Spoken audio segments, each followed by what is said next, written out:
Hello everyone, स्वागत है आप सभी का हमारे टीच फॉर यू क्लासेस में। तो आशा करते हैं आप सभी अच्छे होंगे।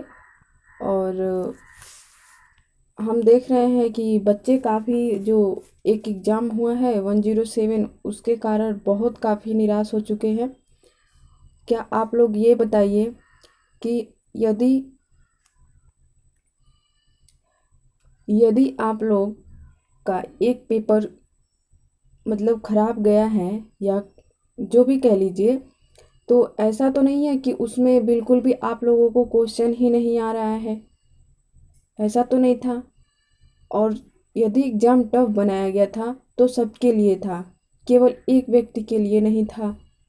तो इस प्रकार से इसमें ज़्यादा साइड होकर और ये बताइए कि यदि आप जो पास्ट के बारे में सोच रहे हैं, बार बार आपके दिमाग में पास्ट के बारे में चल रहा है और एक दिन या 2 दिन के गैप के बाद आपका दूसरा एग्ज़ाम आने वाला है और आप जो बीत चुका है इसके कारण आप जो आने वाला है उसको क्या कर रहे हैं, प्रभावित कर रहे हैं। अर्थात उसको भी आप खराब करेंगे। जो बीत गया वो तो आने वाला नहीं है, लेकिन अब जो आने वाला है उसको भी आप लोग क्या कर रहे हैं, उसके लिए भी आप लोग पहले से ही मन में ठान के बैठे हैं कि अब जो पैटर्न आएगा वो हार्ड ही आएगा, टफ ही आएगा, कुछ आ नहीं रहा है, ऐसे आप लोगों के अंदर बैठ गई है भावना। तो ये अच्छी बात नहीं है, क्योंकि इससे नुकसान आपका ही होगा। तो आशा करते हैं कि अब आप लोग उसे अपने पास्ट को भूल कर और आगे की तरफ बढ़िए। तो आप लोगों के लिए एक मोटिवेशन है कि स्थिति को स्वीकार करें, स्थिति को स्वीकार करें और एक मुस्कान के साथ आगे बढ़ें। कोई फर्क नहीं पड़ता कि मुस्कान असली है या नकली। कोई फर्क नहीं पड़ता कि मुस्कान असली है या नकली। किसी को वास्तव में रत्ती भर परवाह नहीं है कि आप कैसी अवस्था में हैं। देखिए, स्थिति जो आपके सामने इस समय आ रही है, किसी को नहीं पता था कि डीडी ऐसा पैटर्न बनाएगा, या आने वाले भी भविष्य में आप लोगों को एग्ज़ाम को लेकर नहीं पता है कि अभी आपके सामने कितनी सारी परिस्थितियाँ आएंगी। तो आप लोगों को क्या करना पड़ेगा, इस समय धैर्य रखकर और तैयारी करना पड़ेगा। ठीक है, पैटर्न यदि टफ आया है तो हम और भी मेहनत करेंगे। ऐसा तो नहीं है, आप लोगों के साथ शिक्षक भी उतना ही मेहनत करते हैं गाइस, आप लोग यकीन कीजिए। और जो बच्चे हैं उनका तो मतलब डिमोटिवेट हो ही जाते हैं, साथ में जो शिक्षक भी पढ़ाए रहते हैं ना, तो वो लोग भी काफ़ी वो भी निराश हो जाते हैं जब इस तरीके के पैटर्न देखते हैं या कम एमसीक्यू मिलता है तो वो भी निराश हो जाते हैं। तो इस प्रकार से देखिए कि कोई भी स्थिति आए उसमें आपको मुस्कुरा के आगे बढ़ते रहना है और इससे किसी को कोई फ़र्क नहीं पड़ने वाला है। अब आप लेकर बैठ जाइए कि जो कल पैटर्न आया था आज वो टफ था, टफ था, टफ था तो सबके लिए था, सबको दिक्कत है। तो मेरे कहने का बस तात्पर्य यही है कि अब आप लोग अपने पास्ट को भूलकर और आने वाला है, क्योंकि आप लोगों के पास इतना भी समय नहीं दिया गया है कि आप बैठकर एक एग्ज़ाम के बारे में सोचते रहें कि जो पेपर हो चुका था वो टफ था, जो पेपर हो चुका था वो टफ था। एग्ज़ाम से पैटर्न नहीं मिल रहा है, क्वेश्चन नहीं मिल रहा है, क्योंकि आपके पास इतना विचार विमर्श करने के लिए समय नहीं है। देखिए, जिसमें कि आप लोगों का एक दिन निकल चुका है और मात्र एक दिन है, तो आने वाले पेपर को आप लोग अच्छा तैयारी कीजिए ताकि वो अच्छे से जाए। समझ तो गए होंगे ना आप लोग पैटर्न कि हाँ किस तरीके से आ रहा है, तो इस प्रकार से पढ़ना पड़ेगा। और हाँ, बुक को अब जिस तरीके से पैटर्न आ रहा है सबको बुक रीड करना पड़ेगा। मैं फिर से कह रही हूँ कि सबको बुक रीड करना पड़ेगा, क्योंकि क्वेश्चन जिस लेवल से आ रहा है वह क्वेश्चन केवल फैक्चुअल नहीं आ रहा है, एकदम तथ्यात्मक नहीं आ रहा है कि आप रट के चले जाएंगे तो इससे काम बन जाने वाला है। सबके लिए बुक पढ़ना पड़ेगा, जो डीडीयू के द्वारा प्रोवाइड किया गया है वो बुक पढ़ना पड़ेगा आप लोगों को। क्योंकि यूपीएच वगैरह में क्या है कि उसमें कुछ कंटेंट छोड़कर या कुछ इजी टाइप में बनाकर इस तरीके से शॉर्ट करके देता है, तो बच्चे उसको रिवाइज कर लेते हैं, लेकिन उस तरीके से क्वेश्चन नहीं आ रहा है। इसलिए आप लोग को पहले ही जब आप लोगों को बुक मिले, जब भी आप लोगों को, ये भी देखिए एग्ज़ाम के बाद से आप लोगों के फार्म फिल करवाया जाएगा तमाम तरह की, फिर से जो थर्ड सेमेस्टर है उसके लिए आप लोगों को बुक मिलेगा। तो इस बार आप लोग बुक को 2 बार या 3 बार तो ज़रूर ही रिवाइज कर लीजिए। पहले सबसे पहले एक बार रीड कर लीजिए, दूसरी बार आप लोग, क्योंकि यूपीएससी के जो बच्चे होते हैं वो भी आप ही की तरह 2 बार 3 बार रीड करते हैं, उसके बाद से उन्हें नोट्स बनाते हैं उनका, इसीलिए उनका एग्ज़ाम निकलता है और उसमें समझने वाली ही चीज़ें होती है। और सेम वही पैटर्न आ रहा है, लोक प्रशासन से रिलेटेड कुछ उस तरीके के ही क्वेश्चन बन के आ रहे हैं। तो आप लोग आज बिल्कुल ही घबराइए नहीं, समझिए कि हाँ हम लोग यूपीएससी की ही तैयारी कर रहे हैं और कुछ नहीं। तो चलते हैं अपने क्लास को स्टार्ट करते हैं।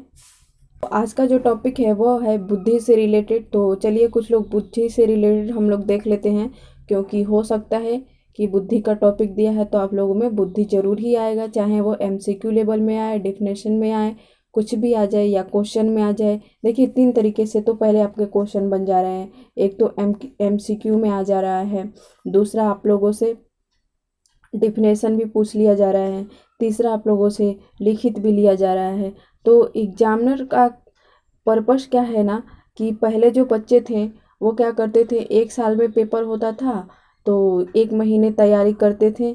तो इस तरीके से जो एग्जामिनर हैं या जो भी शिक्षा प्रशासन है उसका मकसद यही है कि बच्चे स्टडी करें, स्टडी करके नकल के द्वारा पास ना हो। तो कोई बात नहीं, हम लोग उसके लिए मेहनत करेंगे। हम लोग 1 बार असफल होंगे, 2 बार होंगे, लेकिन ऐसा नहीं है, असफलता से भी आपको सीख मिली, कुछ सीख तो मिली आपको कि पैटर्न कैसा आ रहा है। ऐसा तो नहीं है कि आप लोगों को कुछ पता ही नहीं चला, पता तो चला है कि किस तरीके से आपको पढ़ना चाहिए। ये पैटर्न देखकर आप लोगों को अगली बार भी कुछ ऐसा ही पैटर्न था, लेकिन उसके अकॉर्डिंग थोड़ा सा इस बार और भी टफ बनाया था। तो चलिए क्वेश्चन को देखते हैं कि बकिंघम के अनुसार क्या है बुद्धि। तो बुद्धि क्या है बकिंघम के अनुसार, जो क्या है सीखने की योग्यता है। अब बताइए, बकिंघम मतलब कोई एक किंगडम है, तो वो क्या करें, सीखते हैं, क्या करना, दौड़ना सीखते हैं। किंगडम शिकार करना सीखते हैं, किस प्रकार से, तो जो किंग मतलब राजा होता है ना, तो राजा क्या करता है, शिकार करना सीखता है। तो इस प्रकार से आप लोग बुद्धि सीखने की योग्यता है, क्या है, बुद्धि सीखने की योग्यता है, इस तरीके से आप लोग याद रख सकते हैं। अगला है कि कॉल्विन के अनुसार एक व्यक्ति उतने ही बुद्धि रखता है जितना कि उसे नवीन परिस्थितियों से समायोजन करना सीख लिया है या सीख सकता है। देखिए कॉल्विन क्या कहते हैं, जो कॉल्विन हैं वो कहते हैं कि एक व्यक्ति उतनी ही बुद्धि रखता है जितना कि उसने नवीन परिस्थितियों से समायोजन करना सीख लिया है या सीख सकता है। तो जब भी कोई आपके सामने नई परिस्थितियाँ आती हैं, अभी क्या है कि जो एग्ज़ाम है उसका पैटर्न है वो अब पैटर्न चेंज हो रहा है, तो आपको कुछ सीख तो मिल रही है ना, नया, कभी आपको इस तरीके से पैटर्न नहीं देखने को मिलता था, अब नए में आपको क्या हो रहा है कि इस प्रकार से पैटर्न देखने को पड़ रहा है, नया परिस्थिति आपके सामने आ रही है। तो इसमें आपको क्या करना पड़ेगा, इसमें आपको अब समायोजन करना ही पड़ेगा। अब कोई ऑप्शन नहीं है कि आप इसे छोड़ सकते हैं, कहेंगे कि चलिए मैं अब बीएड का एग्ज़ाम नहीं देंगे, छोड़ देते हैं, ऐसा नहीं कर। अब आपको क्या करना पड़ेगा, उसमें समायोजन करना पड़ेगा, चाहे अब कैसे भी आप करें लेकिन आपको समायोजन करना पड़ेगा। तो समायोजन की बात जहाँ भी आए बुद्धि में, आप लोग किसको लगाइएगा, समायोजन। तो देखिए कॉल्विन, तो कॉल्विन क्या करते हैं कि वो भी समायोजन करते हैं। कॉल्विन क्या करते हैं, कॉल्विन नाम का कोई लड़का है, वो क्या करता है कि समायोजन करता है। चलिए गाल्टन को याद रखते हैं कि देखिए बुद्धि पहचानने तथा सीखने की योग्यता है। Intelligent is the power of recognize and learning. तो पहचानने की जहाँ भी बात आए, पहचानने और सीखने की बात आई, देखिए बकिंघम जी क्या कहे थे, केवल सीखने की योग्यता बोले थे ना, और सीखने की योग्यता बोले थे। लेकिन गाल्टन कह रहे हैं कि बुद्धि पहचानने तथा सीखने की शक्ति है। क्या है, शक्ति है। उन्होंने कहा था योग्यता है, और ये कह रहे हैं कि शक्ति है, क्या है। और पहचानने वर्ड तो इनके में भी आ रहा है, सीखना वर्ड तो इनके में भी आ रहा है, लेकिन उसके साथ सीखने को वो योग्यता बता रहे हैं। और यहाँ पे ये गाल्टन जी कह रहे हैं, गाल्टन कह रहे हैं कि शक्ति है। तो आप लोग गाल्टन को याद रखिए कि जो गाल्टन है वो क्या है, एक शक्ति है, पहचानने तथा सीखने की शक्ति है। तो शक्ति कौन है, शक्ति क्या है, गाल्टन जी हैं। गाल्टन जी का दूसरा नाम है शक्ति, याद रख सकते हैं। अगला है कि डियरबॉर्न के अनुसार बुद्धि सीखने या अनुभवों से लाभ उठाने की क्षमता है। अब देखिए कि जो डियरबॉर्न है वो डियर हैं, प्यारे हैं, बहुत अच्छे हैं, उनको सभी प्यारे प्यारे बुलाते हैं। तो इनके ये भी क्या बोल रहे हैं कि पहले कह रहे हैं कि बुद्धि क्या है, सीखने का, उसके बाद से इनके में अनुभव बढ़ा रहा है, अनुभव से लाभ उठाना, ये लाभ उठाते हैं। तो इनको सभी क्या कहते हैं, प्यारे प्यारे बोलते हैं, तो इन्हें भी अच्छा लगता है और उसका ये लाभ उठाते हैं। ये सोचते हैं कि मुझे और भी प्यार से लोग बुलाए, डियरबॉर्न डियरबॉर्न और भी बोले, तो ये इसका लाभ उठाते हैं। किसका, बुद्धि सीखने या अनुभवों से लाभ उठाने की क्षमता है। इन्होंने अपने लास्ट वर्ड में क्षमता वर्ड यूज किया है।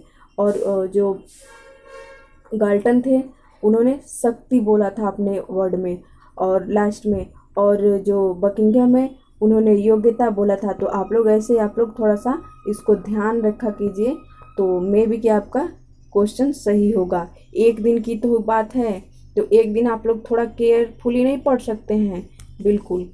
तो चलिए देखते हैं कि विड्रो क्या कहते हैं। जो वुड्रो हैं वो कहते हैं कि 1942 के अनुसार जो क्षमता अर्जित करने की बुद्धि एक योग्यता है, क्षमता अर्जित करने की बुद्धि एक योग्यता है, वुड्रो कहते हैं। ये अर्जित करना, तो इस यहाँ पे क्या है, क्षमता। तो जो कैपेसिटी की बात करें, क्षमता अर्जित करने की बात करें, वही क्या है, बुद्धि एक योग्यता है। तो क्षमता अर्जित करने की बुद्धि एक योग्यता है। याद रखिए, क्षमता अर्जित करने की बुद्धि एक योग्यता है। क्या करने की, क्षमता अर्जित करने की, क्या करने की, क्षमता अर्जित करने की। बुद्धि क्या है, एक योग्यता है। तो इस प्रकार से जहाँ भी क्षमता, तो क्षमता को कौन अर्जित कर रहे हैं, वुड, वुड मतलब लकड़ी, और लकड़ी को हम क्या करते हैं, एक जगह इकट्ठा करते हैं अपने पास, तो इसको हम लोग क्या बोलते हैं, अर्जित करना बोलते हैं, है ना। तो इस प्रकार से आप लोग याद रख सकते हैं कि जो वुड्रो हैं वो क्या करते हैं, क्षमता अर्जित करने की क्या है, बुद्धि एक योग्यता है। कॉल्विन के अनुसार, तो देखिए कॉल्विन कहते हैं कि बुद्धि वातावरण के अभियोजन की योग्यता है। अब चलिए कॉल्विन, तो कॉल्विन से एक और था, दोनों जो कॉल्विन का डिफिनेशन है उसको एक जगह रखते हैं, है ना। तो यहाँ पे बुद्धि क्या कर रहे हैं, बुद्धि वातावरण के अभियोजन की योग्यता है, यहाँ पे इन्वायरमेंट से रिलेटेड बोल रहे हैं। और यहाँ पे कह रहे हैं कि एक व्यक्ति उतनी ही बुद्धि रखता है जितना कि उसके नवीन परिस्थितियों से समायोजन करना सीख लिया है या सीख सकता है। तो देखिए यहाँ पे क्या कर रहे हैं कि परिस्थितियों से समायोजन करने की बात कर रहे हैं, और एक जगह कर रहे हैं कि वातावरण, तो बुद्धि वातावरण के अभियोजन की योग्यता है। तो जब भी बुद्धि वातावरण की योग्यता बोले, कहीं भी आपको वातावरण दिखाई दे बुद्धि में, और कहीं भी आपको समायोजन की बात करे, बालक सीख लिया है या सीख सकता है, इस तरीके का वर्ड है, तो दोनों के लिए कॉल्विन आप लोग याद रखिए, दोनों के लिए कॉल्विन क्या करते हैं कि इन्वायरमेंट, उनका जो वातावरण है, पर्यावरण है, वो क्या करते हैं, अच्छा रखते हैं। किसने, कॉल्विन ने। कैसे भी आप लोग याद रखिए। अगला देखते हैं कि बुद्धि के अनुसार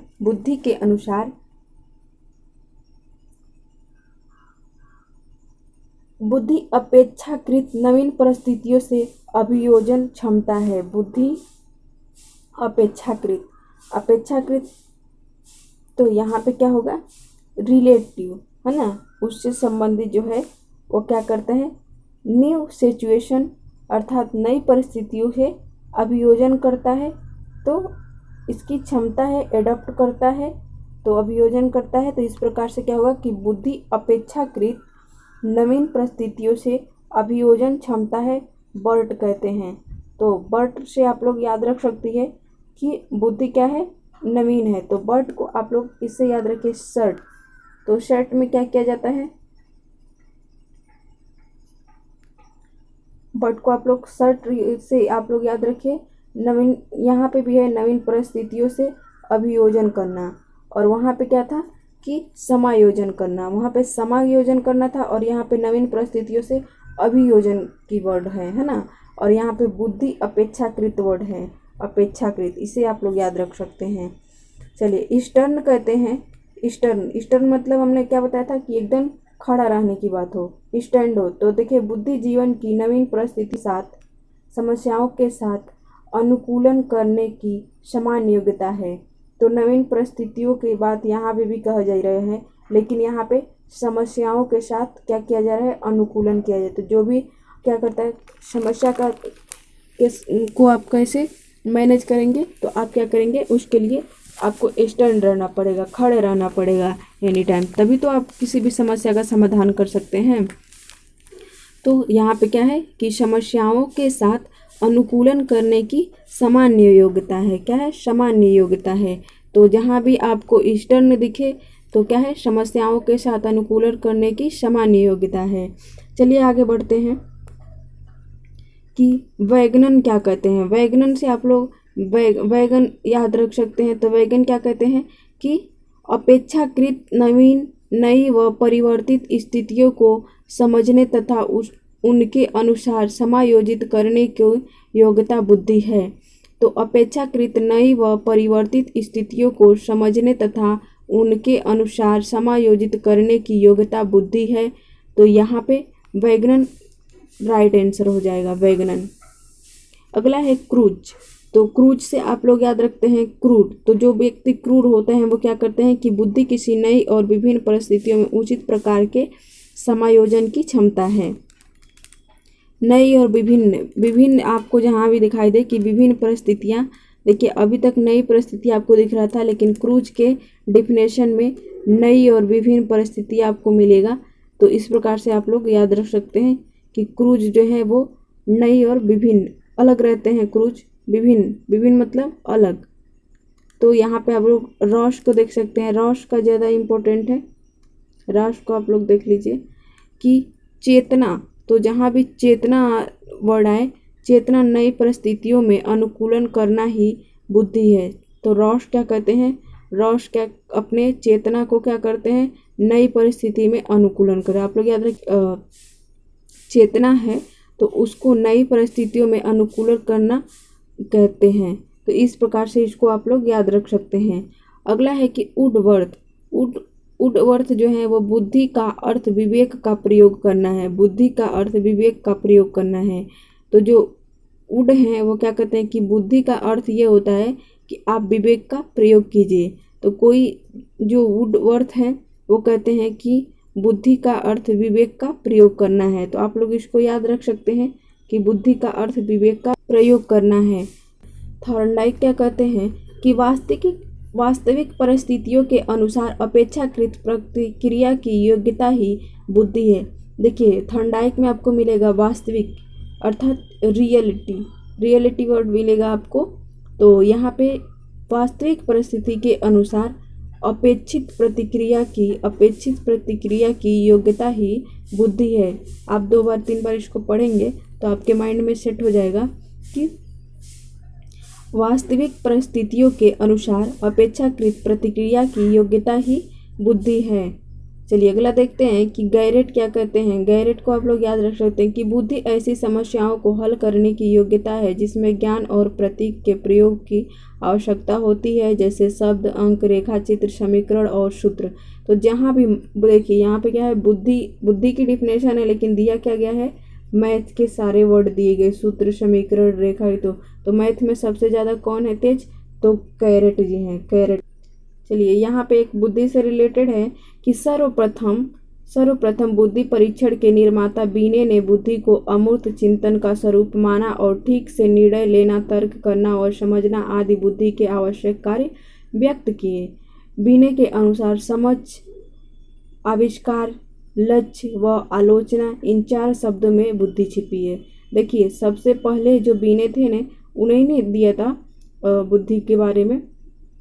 तो उनके द्वारा क्या 4 शब्द हैं उसको देख लीजिए। समझ,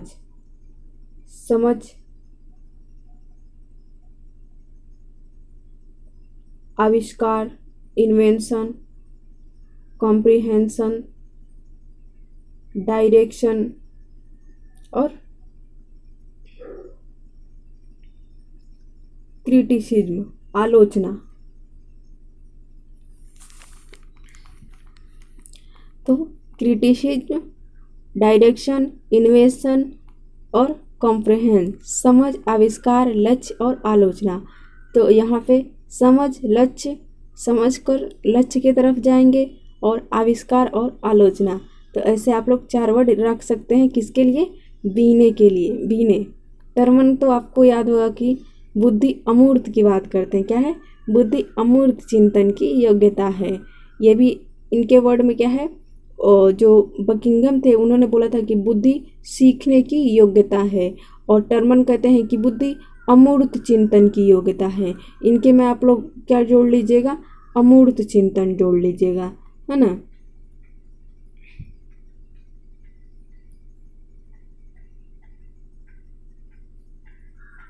चलिए, स्टोडार्ड के अनुसार बुद्धि उन कार्यों को करने की योग्यता है जिसमें कठिनाई हो, जटिलता हो, अमूर्तता हो, मितव्ययता हो, लक्ष्य प्राप्त करने की अनुकूलता हो, सामाजिक मूल्य हो, मौलिकता हो, की व्युत्पत्ति हो तथा विशिष्ट परिस्थितियों में भी शक्ति को एकाग्रचित करने और संवेगों पर नियंत्रण करने, किसी कार्य को पूरा करने की योग्यता हो।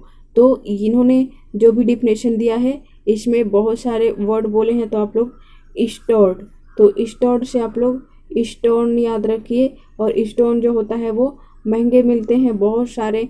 तो इस प्रकार से आप लोग याद रख सकते हैं।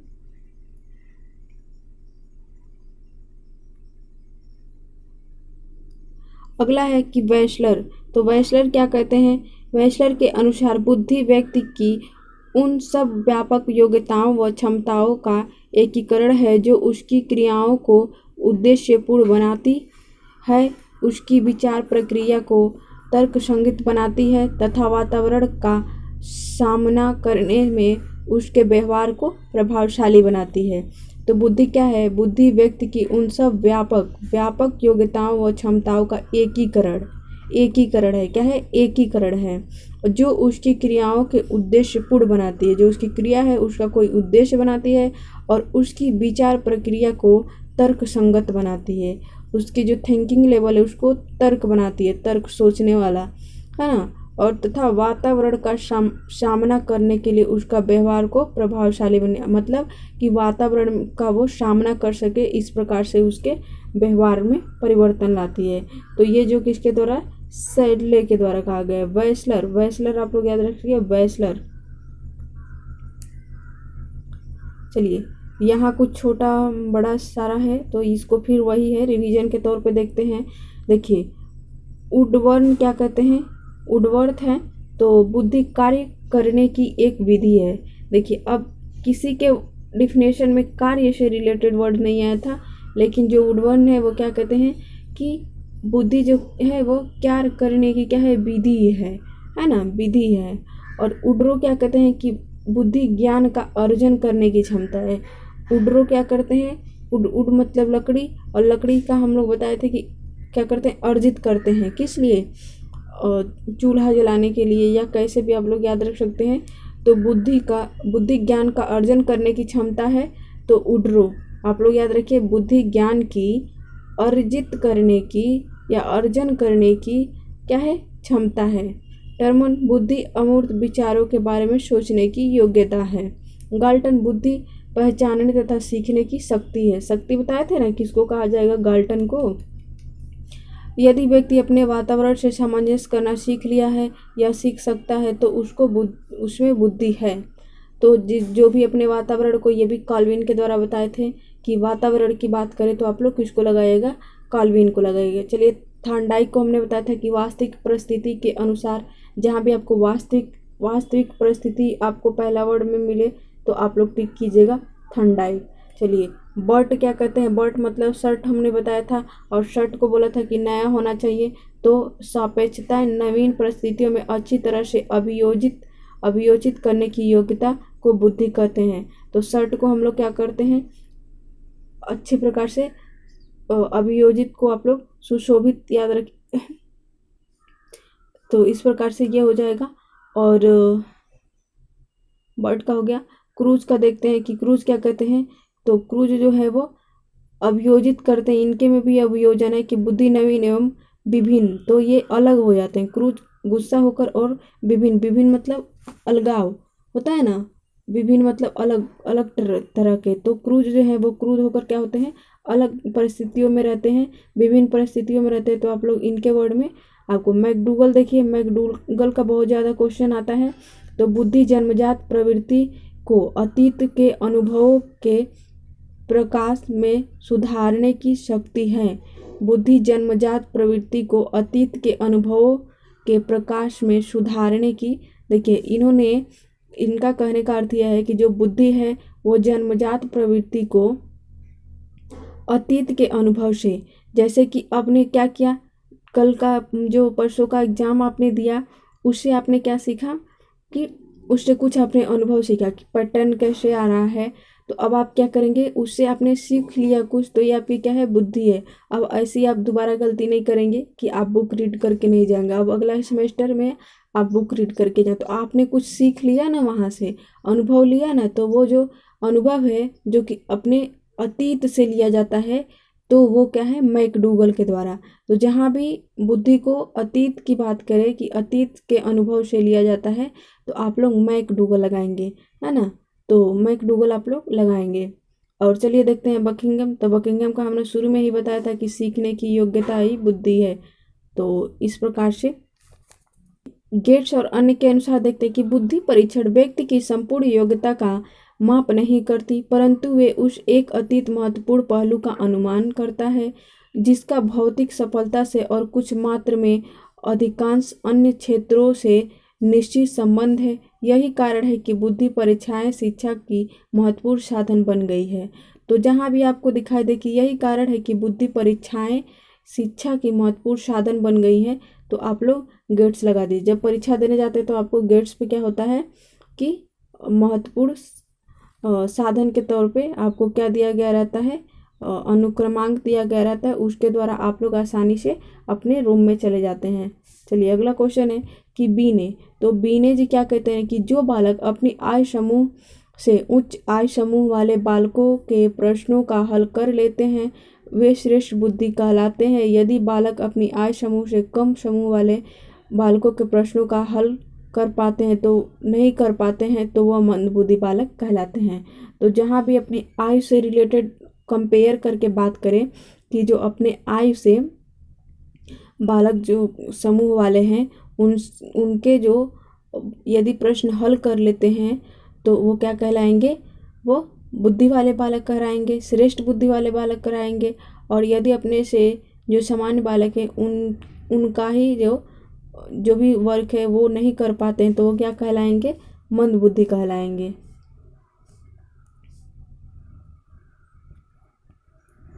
अगला है कि बुद्धि सीखने का अनुभव से लाभ उठाने की क्षमता है। तो देखिए लाभ क्या है, डियर जी डियर बॉन्ड, जो डियर डियर कहते हैं, तो ऐसे आप लोग याद रख सकते हैं।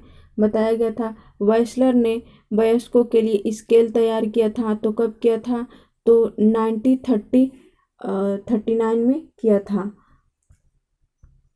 अगला है कि वास्तविक परिस्थितियों के, तो देखिए हमने बताया था कि जहाँ भी वास्तविक परिस्थिति आपको पहला ही वर्ड मिले तो आप लोग उसको थॉर्नडाइक टिक कर दीजिएगा। तो थैंक्स फॉर वाचिंग गाइज। यदि वीडियो पसंद आई हो तो एक लाइक शेयर कमेंट जरूर करें और चैनल को भी सब्सक्राइब करें ऐसे ही वीडियो पाने के लिए। Thanks for watching.